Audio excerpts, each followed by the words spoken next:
Story zone, তোমার অনুভূতিদের খুঁজে নাও এখানেই।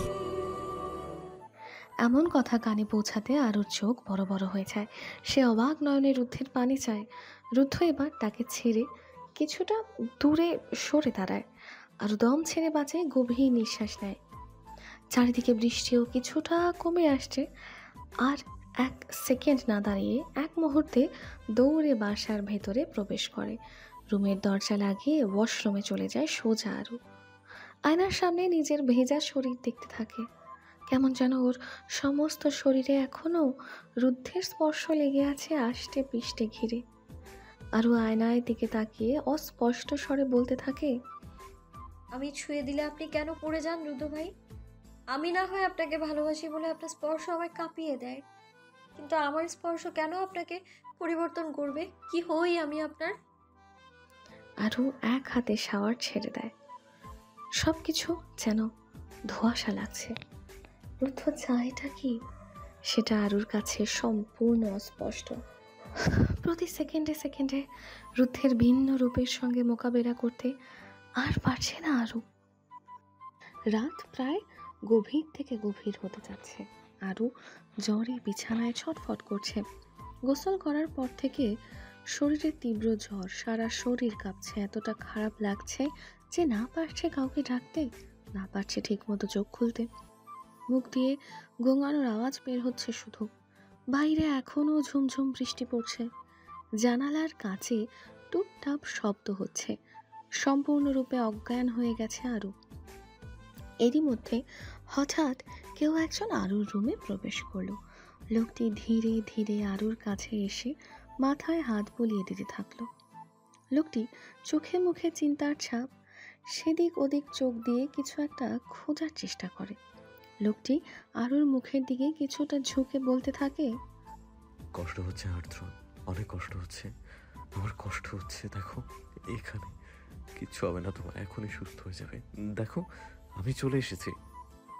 বলেই লোকটি একটি বাটিতে কিছুটা পানি নিয়ে একটি রুমাল ভিজিয়ে আরুর কপালে জলপট্টি দেয়। আরু ঘুমের মধ্যে অনুভব করে কেউ তাকে গভীরভাবে পর্যবেক্ষণ করছে, কিন্তু সে জ্বরের জন্য চোখ মেলে তাকাতে পারছে না। লোকটির চোখ থেকে এক ফোঁটা পানি পড়ে আরুর গালে। এরপর ফিস ফিস কণ্ঠে বলতে থাকে, তোমার কল্পনার জগৎ আমি সবার চেয়ে সুন্দর, সেখানে আমার আগুনে পড়ে যাওয়ার কোনো আশঙ্কা নাই তোমার। কিন্তু কল্পনার আমাকে ভুলে বাস্তবের অন্য কারোর আগুনে কেন পড়তে চাচ্ছ তুমি আর্দ্র? আরুর দিক থেকে কোনো কথা আসে না। আরু সম্পূর্ণ নিশ্চুপ। প্রায় অনেকক্ষণই আরুর মাথায় জলপট্টি দেওয়ার ফলে জ্বরটা একটু কমে এসেছে। লোকটা এবার আরুর এলোমেলো চুলগুলো কানের পিছনে গুজে দিয়ে মাথায় হাত বুলিয়ে দিয়ে বলে, আমার যেতে হবে আর্দ্র, আমি আবার আসবো তোমার কল্পনায়, কিন্তু বাস্তবে কখনো ধরা দিব না। তোমাকে আড়ালে এক আকাশ পরিমাণ ভালোবাসি আমি। লোকটি যাওয়ার আগে আরুর গলায় লকেটটিতে হাতে একটু ধরে দেখে। তারপর গায়ের চাদরটা আরেকটু ভালো মতো মুড়ে দেয় আরুকে। আরেকবার কপালে আলতো করে চুমু দিয়ে বেরিয়ে যায় ব্যালকনি থেকে। একটি অন্ধকার রুমে তিনটা ছেলেকে রিঙে ঝুলিয়ে রাখা হয়েছে। ছেলেদের মুখ বাঁধা, চোখ মুখে আতঙ্কের ছাপ। ওরা আর কেউ না, বরং ওই যে বাইকের ওই তিনটে ছেলে যারা আরুকে উত্তপ্ত করেছে। ঘরে অন্ধকার কিছুক্ষণের মধ্যে আলোকিত হয়ে যায়। দরজা খুলে রুমের অন্ধকার কাটতেই সামনে দাঁড়িয়ে থাকা ব্যক্তিটির অবয়ব স্পষ্ট হয়ে ওঠে। পুরুষটি উঁচু লম্বা, প্রায় 6 ফুটের বেশি উচ্চতা, সুগঠিত দেহ, চওড়া কাঁধ আর শক্তপোক্ত শরীরের অধিকারী। ছেলেগুলো আতঙ্ক চোখে সামনে থাকা পুরুষটির দিকে তাকিয়ে আছে। ওর পরনে ওভার কালো কোট যা হাঁটু পর্যন্ত নেমে গেছে। কোটের কাঁধ ও বাহুর অংশে সূক্ষ্ম সিলভার স্টিচিং। ওর বুকের এক পাশে একটি ছোট্ট সিগনেট ব্রোচ বসানো, যার মাঝে হীরের উপর খোদাই করা ডিসি চিহ্নটি ঝলঝল করছে, কিন্তু লোকটির মুখ দেখা যাচ্ছিল না। সে একটি কালো রঙের ড্রাগন মাস্ক পরেছিল, যার ডান দিকের চোয়াল ও গালের অংশ ঢাকা। এই মুখোশের উপরে সূক্ষ্মভাবে খোদাই করা একটি ড্রাগনের মুখ। লোকটি এবার ধীরে ধীরে এগিয়ে আসতে থাকে ছেলেগুলোর দিকে। ছেলেগুলো আতঙ্কে কাঁপতে থাকে। তাদের নিঃশ্বাস তীব্র হয়ে উঠেছে। মুখোশধারী লোকটি এক ইশারায় গার্ডদের নির্দেশ দেয়। মুখোশধারী লোকটির পেছনে 20 জন গার্ড সারিবদ্ধভাবে দাঁড়িয়ে আছে, তাদের মাথা নত করা। তাদের মধ্যে একজন দ্রুত সামনে এগিয়ে এসেছে, ছেলেগুলোর মুখের কাপড়টি টেনে খুলে দেয়। প্লিজ আমাকে ছেড়ে দিন, আমরা কিছু করিনি। একজন ফুপিয়ে ওঠে, কিন্তু অন্যজন চোখে আগুন নিয়ে ফোঁস করে ওঠে। শুয়োরের বাচ্চা, পারলে আমাকে খুলে দে, তখন দেখ তোর কি অবস্থা করি। কথা শেষ হতে না হতেই মুখোশধারী লোকটি ঠোঁটের কোণে এক বাঁকা হাসি ফেলে। সে কোনো উত্তর দেয় না, শুধু হাত তুলে এক ইঙ্গিত করে। এরপরই গার্ডদের একজন ভয়ে কাঁপতে কাঁপতে সামনে এসে ছেলেগুলোর পায়ের নিচে লালচে কমলা আগুন জ্বালাতে থাকে। তারপর কয়লা উল্টে দেয়। সঙ্গে সঙ্গে বিকট শব্দে পুড়তে থাকা কয়লাগুলো মেঝেতে ছড়িয়ে পড়ে প্রচণ্ড উত্তাপে। চারপাশ গনগনে হয়ে ওঠে। সঙ্গে সঙ্গে ছেলেগুলোর পায়ের নিচের চামড়া চিরচির করে ফেটে যায়। আহ গরম কয়লার অসহ্য দহন শরীরে ছড়িয়ে পড়তেই ওরা একসঙ্গে চিৎকার করে ওঠে। এরই মধ্যে মুখোশধারী লোকটি উচ্চস্বরে হাসতে থাকে। এই হাসির ঝিলিক দেখে ছেলেগুলো আরো বেশি ভয় পেয়ে যায়। যন্ত্রণায় ছটফট করতে করতে একটি ছেলে বলে, আমরা কি করেছি? আমাদের কেন এভাবে দূরে এনে মারা হচ্ছে? মুখোশধারী লোকটি নিশ্চুপ। এবার একটি গার্ড ভয়ে কাঁপতে কাঁপতে মাথা নিচু করে বলে, তোমরা বিশাল বড় ভুল করেছ কিং অফ ডার্কনেস। ডিসি জিমসের উপর চোখ তুলে তাকিয়েছ। ছেলেগুলো ভয়ে চুপসে যায়। আতঙ্ক চোখে মুখোশধারী লোকটির দিকে তাকিয়ে বলে, আমাদের দয়া করে ছেড়ে দিন, আমাদের এত বড় শাস্তি দেবেন না, দয়া করুন। নীরবতা কাটিয়ে মুখোশধারী লোকটি বলে, You dared to look at my golden heart. Now you must be punished for this. And as a punishment, I need your loves. সঙ্গে সঙ্গে মুখোশধারী চোখ রক্তের মতো লাল হয়ে যায়। সে একটি গার্ডকে ইশারা করে সঙ্গে সঙ্গে গার্ডটি একটি বড় চাপাটি নিয়ে আসে। এক মুহূর্ত দেরি না করে যে ছেলেটি খারাপ কথা বলেছিল ওই ছেলেটির হাত বরাবর একটি কোপ মারে। সঙ্গে সঙ্গে হাত শরীর থেকে আলাদা হয়ে নিচে পড়ে। মেঝেতে রক্ত বিছিয়ে যায়। ছেলেটি গণহারে চিৎকার করতে থাকে। ছেলেটি আর তাকিয়ে থাকতে পারে না, অজ্ঞান হয়ে যায়। অপরজন পাগলের মতো বাঁধন ছুটিয়ে পিছু হটতে চেষ্টা করে, কিন্তু কিছুই করতে পারে না। পায়ের নিচের চামড়া পুড়ে গিয়ে কালো হয়ে যাচ্ছে, ক্ষত বিক্ষত হয়ে রক্ত ফোঁটায় ফোঁটায় গড়িয়ে পড়ছে। প্লিজ প্লিজ থাম, আর পারছি না। ছেলেগুলোর এমন আর্তনাদ মুখোশধারী লোকটির তৃপ্তির হাসি ফুটে ওঠে। সে এবার উচ্চস্বরে হাসতে হাসতে বলে, আরো আরো জোরে চিৎকার করো, আমি তোদের চিৎকারের আওয়াজ শুনতে চাই। তাদের এক একজনের শরীর শিউরে উঠছে। গরম কয়লার আঘাতে পায়ের মাংস আলগা হয়ে যাচ্ছে, ছিন্ন ভিন্ন চামড়া লেপ্ট থাকছে পোড়া কয়লার গায়ে। তখনই মুখোশধারী লোকটি আর একজন গার্ডের ইশারা দেয়। সঙ্গে সঙ্গে গার্ডটি একটি বড় অ্যাসিড স্প্রে ক্যান নিয়ে আসে। ছেলেগুলো ভয়ে সেদিকে তাকায় আর বুঝতে পারছে না তাদের সঙ্গে এখন কি হতে চলছে। আর দেরি না করে একটি ছেলের সমস্ত শরীরে স্প্রে মারতে থাকে গার্ডটি। সঙ্গে সঙ্গে অ্যাসিডের উত্তাপে ছেলেটির শরীর থেকে মাংস খসে খসে পড়ে। ছেলেটি জোরে চিৎকার দিয়ে কান্না করতে থাকে। এমন বিভৎস দৃশ্য দেখে অপরজন আপনা আপনি স্তব্ধ হয়ে যায়। একজন ছেলে তো এক হাতে এখনো রক্ত পড়ছে এবং সে এখনো পর্যন্ত অজ্ঞান হয়ে আছে। মুহূর্তের মধ্যে ছেলেটির শরীরে কিছু অবশিষ্ট থাকলো না, মাংস পড়ে খসে নিচে পড়ে গিয়েছে। এমন দৃশ্য দেখে অপর পাশের ছেলেটির প্রায় বমি চলে আসে। সমস্ত ফ্লোর রক্তে বিছিয়ে গিয়েছে। এরই মধ্যে একটি ছেলে কাঁপা কাঁপা কণ্ঠে মুখোশধারী লোকটির দিকে তাকিয়ে বলে, কে তুমি? মুখোশধারী লোকটির ঠোঁটে বাঁকা হাসি ফুটে ওঠে। সেবার পাশে থাকা গার্ডের দিকে শীতল দৃষ্টিতে তাকায়।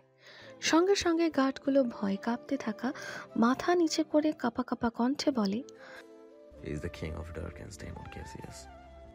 সঙ্গে সঙ্গে ছেলেগুলোর চোখ যায় মুখোশধারী লোকটির বুকে বাঁ পাশে জ্বলজ্বল করা ডিসি অক্ষরের দিকে।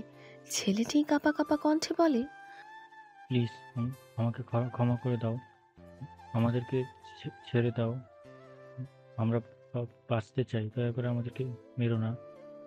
মুখোশধারী লোকটি উচ্চস্বরে হাসতে থাকে। হাসির আওয়াজে চারপাশের দেওয়াল কেমন যেন কেঁপে ওঠে। সে পুনরায় শীতল কণ্ঠে বলে, আমি ধ্বংসের জন্যই সৃষ্টি, আর ধ্বংস করতেই জানি। দুর্বলরা ক্ষমা করে, আর আমি দুর্বল নই। তোরা আমার গোল্ডেন হার্টের দিকে তাকানোর দুঃসাহস করেছিস। She is my heart. আমার হৃদয়ের দিকে যারা তাকাবে তাদের মৃত্যু এই ডেমনের হাতে লেখা থাকবে। ডেমনের খাতায় ক্ষমা বলে কিছু নাই, আছে শুধুই মৃত্যু আর ধ্বংস। এরপর আর কোনো কথা না। একে একে গাঁটগুলা বাকি ছেলে দুইটার শরীরে কেরোসিন ঢেলে দিতে থাকে। এমন পরিস্থিতিতে ছেলেগুলো উচ্চ কণ্ঠে চিৎকার করে। মুখোশধারী লোকটি পকেট থেকে ভারী গোল্ড প্লেটেড মেটাল লাইটার বের করে। এর ওপর বড় করে হীরা দিয়ে খোদাই করা ডায়মন্ড গ্যাসেস নামটি। সে ঠান্ডা হাতে ঢাকনাটি খোলে, আর মুহূর্তের মধ্যে জল জল করে উঠল আগুনের শিখা। ছেলেগুলো শরীরে আগুন ধরে গেল, গলা কাটা মুরগির মতো ছটফট করতে থাকে। চারিদিকে মাংস পোড়ার বীভৎস গন্ধ আসছে। তাদের গগন বিদারী চিৎকার কক্ষে প্রতিধ্বনিত হতে থাকে, কিন্তু মুখোশধারী লোকটি তবুও নির্বিকার। ধীরে ধীরে ছেলে দুটোর শরীরের সমস্ত অঙ্গ প্রত্যঙ্গ আগুনের শিখায় পুড়ে নিঃশেষ হয়ে গেল। মুখোশধারী লোকটির মুখে তৃপ্তির হাসি ফুটে ওঠে। সে এবার বিড়বিড় করে বলতে থাকে, মাই গোল্ডেন হার্ট, তোমাকে খুব শীঘ্রই আমার সাম্রাজ্যের রানী বানাবো। তুমি শুধু এই ডেমন গেজার্সের হৃদয়। Are you ready my golden heart to be the queen of my dark world? I'll be back to you soon my heart. সকালে সূর্যের আলো জানালা ভেদ করে আরুর মুখে পড়তেই ধীরে ধীরে চোখ খুলে সে। শরীরটা কেমন ম্যাজ ম্যাজ করছে, খুব দুর্বল লাগছে। শরীরটা কেন সে বুঝতে পারছে না। ধীরে ধীরে উঠে বসে দুই হাত দিয়ে মাথা চেপে ধরল। এখন শরীরে জ্বর নেই, কিন্তু তাও মাথাটা ভীষণ ভার হয়ে আছে। কোনো মতে বিছানা ছেড়ে উঠিয়ে ওয়াশরুমে গিয়ে চোখে মুখে পানি ছিটায়। রুমে এসে সোজা পড়ার টেবিলে বসে। আর মাত্র কয়েকদিন বাকি।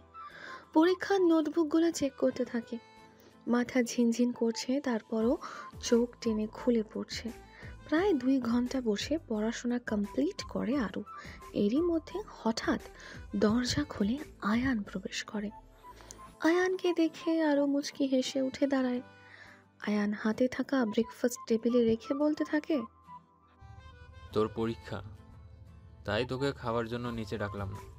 খাবার নিয়ে উপরে চলে আসছি, রুমে খেয়ে নে। আরু খাবার দেখে নাক মুখ কুচকায়। আয়ান আরুর মুখের দিকে তাকিয়ে বলে, খাবার প্রতি এত অনীহা মোটেও দেখাবি না আরোহী। খাবার না খেলে কিন্তু মামুনিকে ডেকে নিয়ে আসবি।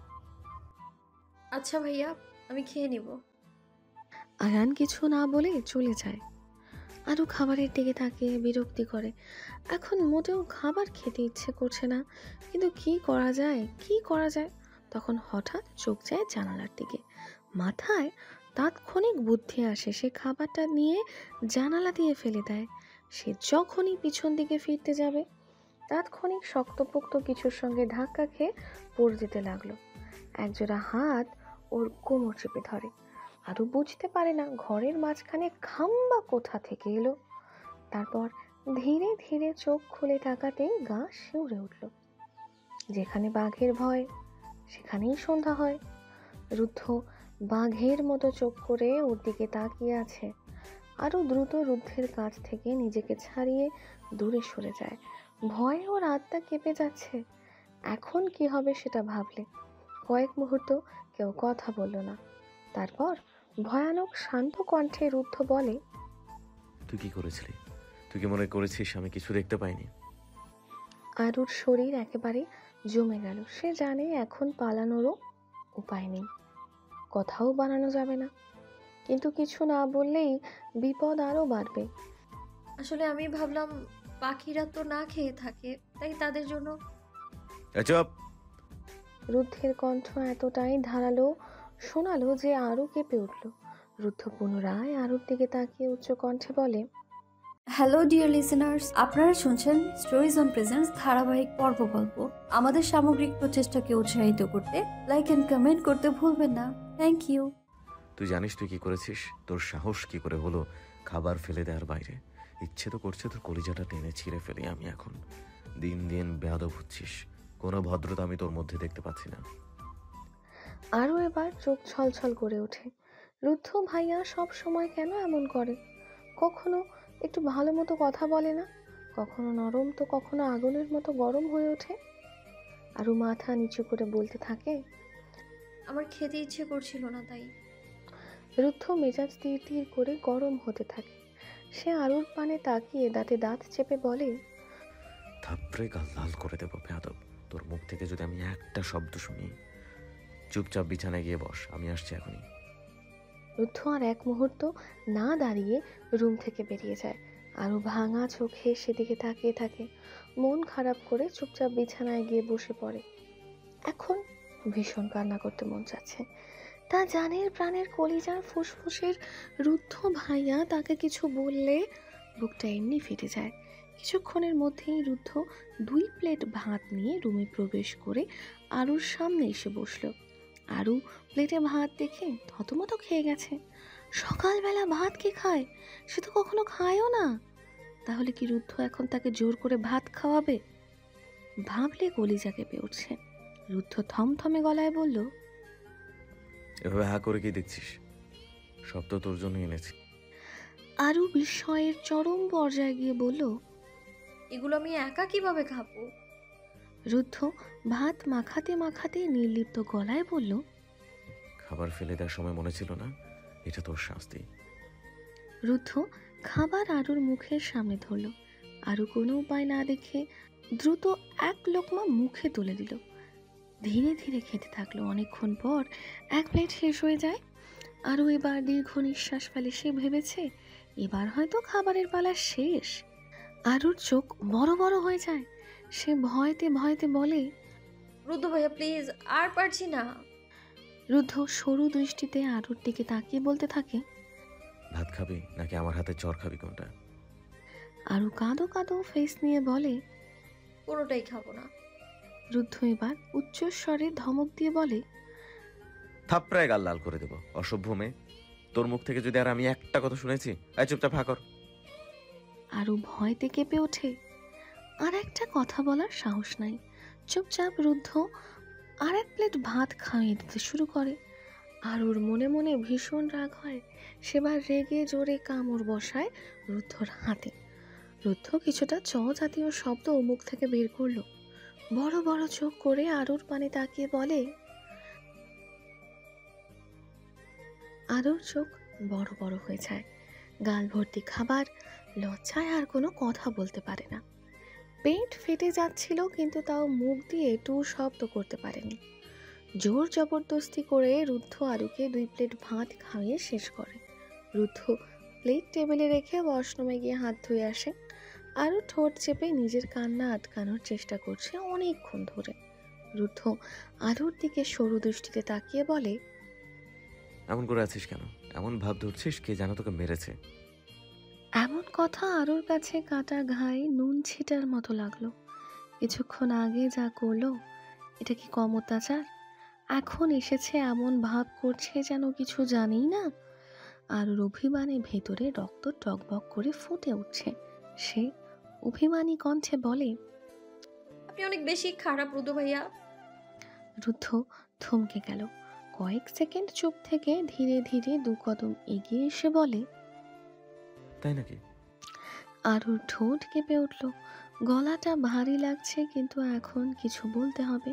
সে নিজেকে সামলিয়ে পুনরায় বলতে থাকে, আপনার কোনো হৃদয় নেই জানেন, কারো কষ্ট আপনি বোঝেন না, শুধু জোর করে কথা শোনাতে পারেন। রুদ্ধ 2 হাত পকেটে ঢুকিয়ে অদ্ভুত এক ভঙ্গিতে মাথা কাত করলো।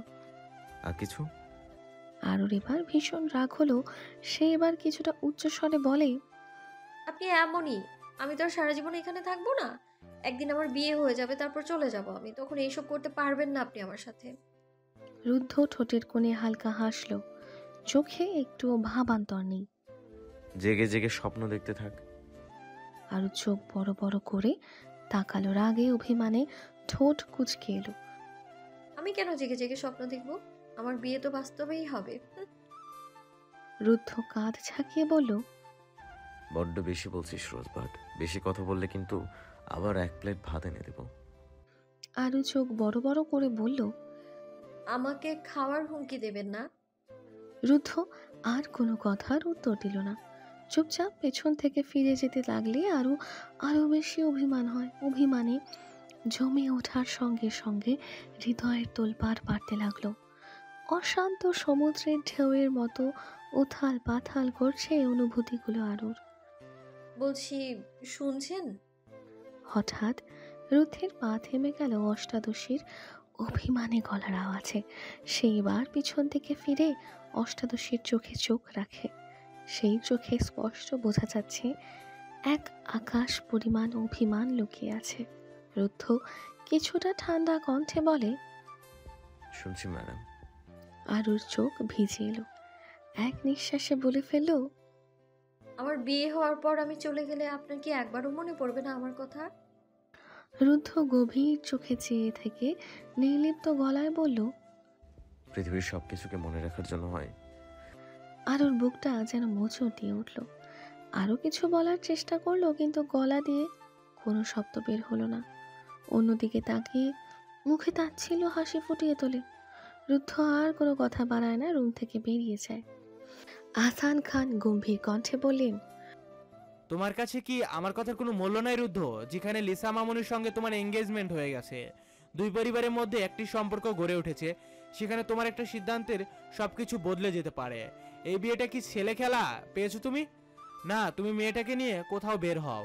আজকে মেয়েটার জন্মদিন, বাসার সবাইকে ইনভাইট করেছে, সেখানে আমরা যদি না যাই তাহলে আমাদের সম্মান কোথায় নেমে আসবে? এটা একবার চিন্তা করেছো? রুদ্ধ সোফায় হেলান দিয়ে বসেছিল। এসব কথা সে নীরবে গিলে যাচ্ছিল। আধা ঘন্টা ধরে একই রকম কথা শুনছে। সে একবার নয় বারবার বলছে যে সে এখন হসপিটালে যাবে, কিন্তু তবুও কথা থামছে না। অবশেষে রুদ্ধ বাধ্য হয়েই উঠে দাঁড়ালো, চোখে বিরক্তি স্পষ্ট। ঠিক আছে, আমি আজ হাসপাতালে যাব না, সন্ধ্যায় পার্টিতে যাব। ইব্রাহিম খান এতক্ষণ চুপচাপ বাবা ছেলের ঝগড়া দেখছিলেন। শান্ত নিঃশ্বাস ফেললেন। আহসান খানও এবার আর কিছু বলেন না, মুখ গম্ভীর করে বসে রইলেন। পিহু কপালে ভাঁজ ফেলে রাগী গলায় বলল, অরু, তোর সমস্যাটা কোথায় বলতো? 10টা না 5টা না, একটা মাত্র ভাবির জন্মদিন, সেখানে আনন্দ করবি, সবার সাথে হাসি খুশি থাকবি, তা না তুই বিছানায় শুয়ে আছিস। আরো বিরক্ত চোখে তাকিয়ে বলল, তুই এখানে কানের কাছে ঘ্যান ঘ্যান না করে বের হতো। ভাবি, তুই যা, আমার যাওয়ার কোনো ইচ্ছা নাই। পিহু কোমরে হাত দিয়ে দাঁড়িয়ে বলল, আমার একার ভাবি মানে কি বোঝাতে চাচ্ছিস? আর এরকম ব্যবহার করছিস কেন? আরো গভীর চোখে তাকিয়ে বলল, শুধু শুধু বকবক করিস না, আমি যাব না কোথাও, বুঝলি? পিহু কিছু বলবে আগেই পেছন থেকে নূরজাহান বেগমের ভারী কণ্ঠস্বর ভেসে এলো। পিহু এক লাফে উঠে দাঁড়ালো। দেখো না মামনি, ওর কেমন একরোখা হয়েছে, কখন থেকে রেডি হতে বলছে কিন্তু একটুও নড়ছে না। নূরজাহান বেগম এবার আরুর দিকে তাকালেন। কি হয়েছে মা, শরীর খারাপ? আরো ধীর গতিতে উঠে বসলো। কপালে ভাঁজ পড়েছে, চোখের গভীরে অভিমান লুকিয়ে আছে। তারপর নিচু গলায় বলল, বড় মামুনি, আসলে আমার যেতে মন চাইছে না, প্লিজ তোমরা যাও না, চলে আমায় জোর করো না প্লিজ। নূরজাহান বেগম আলতো করে মাথায় হাত বুলিয়ে বললেন, এমন করো না মা, তাড়াতাড়ি উঠে রেডি হয়ে নাও। তোমার বড় বাবা আর বাবাকে বিশেষভাবে ইনভাইট করা হয়েছে, পরিবারের সবাইকে যেতে হবে। এখন যদি আমরা না যাই তাহলে সেটা তোমার বাবাদের জন্য অপমানজনক হয়ে যাবে। আরু চোখ বন্ধ করলো। বড় মামনির কথার বিপরীতে কিছু বলার শক্তি নেই। অভিমান জমে থাকলেও কথা অমান্য করা সম্ভব নয়। চুপচাপ উঠে দাঁড়িয়ে বলল, ঠিক আছে। পিহু মুখ ভেঙচি কেটে রুম থেকে বেরিয়ে যায়। আরও বিছানা থেকে নেমে ড্রেস চেঞ্জ করতে ওয়াশরুমে চলে যায়। আরও আয়নার সামনে দাঁড়িয়ে নিজের প্রতিবিম্ব দেখছে। গায়ে সাদা স্লিপ গাউন, গলার কাটটা বেশ বড়, পেছনের চেইন খোলা থাকায় তা যেন আরো নিচে নেমে এসেছে। খোলা পেছনটা হাত দিয়ে কিছুটা ধরে রেখেছে আর সামনের দিকে কালো চুলগুলো ঝুলিয়ে রেখেছে যেন ওড়না পরার ঝামেলা না থাকে। ঠোঁটে হালকা নিউড শেডের লিপস্টিক, গালের সামান্য ব্লাশ, এটাই একেবারে পারফেক্ট লাগছে। গাউনের ঢিলে ঢালা গলার পাশে বাম দিকে ছোট্ট তিলটা স্পষ্ট দেখা যাচ্ছিল। আরও বারবার চেষ্টা করছে কিন্তু কিছুতেই চেইনটা ঠিকমতো আটকাতে পারছে না। সামনে থেকে এক হাতে গাউন চেপে ধরে রেখেছিল, কারণ সামান্য ছাড়লেই গলার অংশ আরও নেমে যাবে। আয়নার সামনে নিজের অসহায় অবস্থাটা দেখে রাগ হচ্ছিল নিজের উপরই। ঠিক তখনই দরজা খুলে গেল। রুদ্ধ প্রবেশ করে সামনের দিকে তাকে কিছু বলতে যাবে আগেই থমকে গেল, দৃষ্টি আটকে গেল আরুর উন্মুক্ত পিঠের দিকে। রুদ্ধকে দেখে আরো ভীষণ নার্ভাস হয়ে গেল। হঠাৎই যেন হৃৎপিণ্ডের গতিও দ্বিগুণ হয়ে গেল। আয়নার সামনে এখন থেকে সরে তাড়াতাড়ি দেওয়াল বরাবর দাঁড়ালো, যেন পেছনের দিকে কিছু দেখা না যায়, আর সামনের গলার দিকটা আঁকড়ে ধরেছে এখনো। রুদ্ধ এবার দরজাটা লাগিয়ে ধীরে ধীরে সামনে এগিয়ে আসতে লাগলো। আরও একেবারে দেওয়ালের সঙ্গে মিশে যায়। রুদ্ধ দুই হাত দিয়ে দেওয়ালের দুই পাশ ধরে কিছুটা ঝুঁকে যায়, এতটা কাছে চলে আসে যে প্রতিটা গরম নিঃশ্বাস এখন আরুর মুখের উপর পড়ছে। আরু কাঁপাকাঁপি কণ্ঠে বলে, কি করছেন রুদ্র ভাইয়া? রুদ্ধ তাৎক্ষণিক মুখ আরুর কানের কাছে নিয়ে গিয়ে ফিসফিসিয়ে বলে, রোজবার্ড। থ হয়ে যায়। রুদ্ধ এবার একটানে আরুকে পিছন দিকে ঘুরিয়ে নিয়ে পেছনে আছড়ে পড়া চুলগুলো এক সাইডে সরিয়ে নেয়। আরুর চোখ বড় বড় হয়ে যায়। সে নিজের মাথা দেওয়ালের সঙ্গে ঠেকিয়ে নেয় সম্পূর্ণ। আরুর নাকে এবার ম্যান্ডেলা ফলের সুবাস এসে বাড়ি খায়। এটি রুদ্ধের শরীর থেকে আসছে। এই ম্যান্ডেলা ফলের ঘ্রাণ আরুকে ভেতর থেকে নাড়িয়ে দেয়। সে চোখ খেচে বন্ধ করে নেয়। রুদ্ধ এবার এক হাত বাড়িয়ে চেইনটা ধরল, কিন্তু প্রথমবারেই সেটা আটকে গেল না। সে দ্বিতীয়বার চেষ্টা করলো। রুদ্ধের আঙুলের স্পর্শে আরুর ত্বক হালকা কেঁপে ওঠে। আরু শ্বাস আটকে আসে। রুদ্ধর ঠান্ডা আঙুল বারবার আরুর খোলা পিঠ ছুঁয়ে যাচ্ছে। আরু কেমন কাঁপছে। রুদ্ধ বিষয়টা খেয়াল করে বাঁকা হাসে। আরুকে আর একটু দেওয়ালের সঙ্গে চেপে ধরে বলে, এত কাঁপছিস কেন রোজবার্ড? আরু কিছুক্ষণ চুপ করে রইল। বুকের ভেতর অজানা উত্তেজনা যেন তরঙ্গ তুলছে। আরু কাঁপা কাঁপা কণ্ঠে বলে, ছেড়ে দিন রুদ্র ভাইয়া। রুদ্ধ এবার চেইন লাগানোর বদলে এক হাত দিয়ে আরুর উন্মুক্ত পিঠে আঙুল দিয়ে স্লাইড করে। সঙ্গে সঙ্গে আরুর গায়ে স্রোতের মতো বিদ্যুৎ ছড়িয়ে পড়ে। নিঃশ্বাস ভারী হয়ে আসে। রুদ্ধ ইচ্ছাকৃতভাবে চেইনটা লাগাচ্ছে না। আরও নিঃশ্বাস নিয়ন্ত্রণের বাইরে চলে যায়। সেইবার ভীতু গলায় বলে ওঠে, আপনি ইচ্ছে করে এমন করছেন তাই না? রুদ্ধ এবার আরুর ঘাড়ে মুখ ঠেকিয়ে দেয়। রুদ্ধের খোঁচা খোঁচা দাড়িতে কেমন শিহরণ বয়ে যায় শিরায় শিরায়, স্পন্দন যেন থেমে যায়। রুদ্ধ ফিস ফিসিয়ে বলতে থাকে, আমার ইচ্ছে করছে তোকে এভাবে আটকে রাখতে। আরুর চোখ কিছুক্ষণের জন্য বড় বড় হয়ে যায়। সে বুঝতে পারছে না এখন কি বলা উচিত। তাৎক্ষণিক রুদ্ধ নিঃশব্দ কণ্ঠে বলে, রোজবার্ড। আরও চোখ বন্ধ করে নাই। সে কিছুতেই নিজেকে নিয়ন্ত্রণ করতে পারছে না। রুদ্ধের গরম নিঃশ্বাস ঘাড়ে পড়ছে, এতে পুরো শরীর কেমন অবশ হয়ে যাচ্ছে। সে কাঁপা কাঁপা কণ্ঠে আওড়ায়, রুদ্ধ এক হাত আরুর কোমরে রাখে এবং অন্য হাতে আরুর হাত একেবারে দেওয়ালের সঙ্গে মিশিয়ে নেয়। এরপর গম্ভীর কণ্ঠে বলে, আমি যদি এখন তোকে গভীরভাবে স্পর্শ করি তাহলে নিজেকে কি করবি? আমার মধ্যে হারিয়ে ফেলবি? আরু মন ছটফট করতে থাকে। সে এখন কি উত্তর দেবে বুঝতে পারে না। শরীর সম্পূর্ণ কাঁপতে শুরু করে থরথর করে। রুদ্ধ এবার কোমর থেকে হাত সরিয়ে এক টানে জামার চেন সম্পূর্ণ লাগিয়ে দেয়। আরও গভীর নিঃশ্বাস ফেলে। এতক্ষণে যেন দেহ জান ফিরে পেয়েছে। রুদ্ধ ইচ্ছাকৃতভাবে এতক্ষণ এসব কিছু করছিল, সে ভালোই বুঝতে পেরেছে। রুদ্ধ এবার কিছুটা সরে দাঁড়িয়ে আরুকে পা থেকে মাথা অবধি একবার চোখ বুলিয়ে গম্ভীর কণ্ঠে বলে, তাড়াতাড়ি নিচে আয়, অপেক্ষা করছে সবাই। হ্যালো ডিয়ার লিসেনার্স, আপনারা শুনছেন স্টোরিজ অন প্রেজেন্স ধারাবাহিক পর্ব গল্প।